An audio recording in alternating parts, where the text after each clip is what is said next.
It was another hot day in Los Angeles, the kind of day that would melt the plastic right off your back. I'm Peter Mache, detective. I was beginning to regret that I'd flunked out of college. I'd been kicked out of medical school, I'd crashed out of auto testing, and I certainly wasn't ready to stand around all day in a dime store window. I guess I'd tried just about everything. So here I was doing the only thing available to a man like me, being a detective. Suddenly,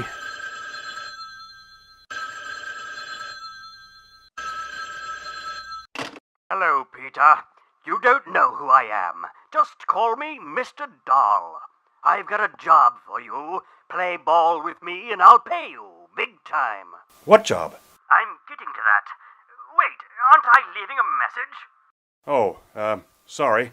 Go on. What a dummy. Find the fabulous Plaster Parrot for me, and I'll make you rich beyond your wildest dreams. It's a hunk of clay that looks like a bird, but inside is a 32-carat diamond. Find a woman named Lotta wearing a red camellia, and you'll find the parrot. But watch out! For what, I wonder? The big man. I gotta go. It was then I knew I'd take this case, and Los Angeles would get a little bit hotter.